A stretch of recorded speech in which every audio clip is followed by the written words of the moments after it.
Hi friends, ఇవాళ వీడియోలో ఏంటంటే మీ ఇంట్లో ఏసీ వాడితే ఎక్కువ కరెంట్ బిల్ వస్తుంది అంటే దానికి నేను కొన్ని టిప్స్ అనేవి చెప్తాను అనమాట. అవి కొంచెం మీరు పాటిస్తే మీకు కరెంట్ బిల్ అనేది తగ్గే ఛాన్సెస్ అనేవి చాలా తక్కువ ఉంటాయి ఫ్రెండ్స్.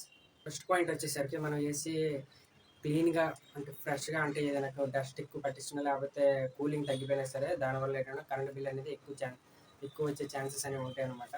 దీనికోసం మీరు ఏం చేస్తారంటే టెక్నీషియన్ పిలిపించైనా లేకపోతే మీకు టిప్స్ తెలిస్తే దాని ప్రకారంగా మీరు ఏం చేస్తారంటే క్లీనింగ్ అనేది చేసుకోండి ఫ్రెండ్స్. ఎందుకంటే క్లీనింగ్ చేయకపోతే దానివల్ల ఎక్కువ కరెంట్ బిల్ వచ్చే ఛాన్సెస్ ఉంటాయి అనమాట. ఇంకొకటి ఏంటంటే టెంపరేచర్ అనేది సెట్ చేసుకోండి ఫ్రెండ్స్. ఎందుకంటే జనరల్గా చాలామంది ఎక్కువ కూలింగ్ కోసం 18 టెంపరేచర్ అలా వాడతారనమాట.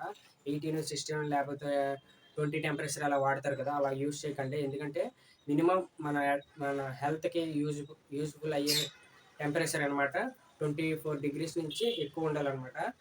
ఎక్కువ ఉంటే తక్కువ కూలింగ్ వస్తుంది, మనకి సరిపోద్ది. ఎప్పుడు బయటికి వెళ్ళినా సరే లేకపోతే మనం ఎక్కడైనా తిరగాలన్నా సరే అది మనకి యూజ్ అవుతుంది అనమాట. అది ఎంత టెంపరేచర్ అంటే మినిమం 26, 25, 27 ఆ రేంజ్లో ఉంచుకుంటే సరిపోద్ది అనమాట. ఎందుకంటే మీకు కరెంట్ బిల్ తగ్గే ఛాన్సెస్ ఉంటాయి. మీ హెల్త్ కోసం కూడా అది కేర్గా అంటే ఎక్కడికైనా వెళ్ళినప్పుడు మన ఫేస్ మీద బ్లాక్ డాట్స్ రాకుండా లేకపోతే కురుపులు రాకుండా ఉండే ఛాన్సెస్ అనేవి ఉంటాయి ఫ్రెండ్స్. అలాగే రూమ్ సైజుని బట్టి కూడా ఏసీ అనేది ఉంటుంది కదా. ఇప్పుడు 110కి 10/10 అని 10/12 అనే రూమ్ సైజ్ ఉంటుంది కదా ఫ్రెండ్స్.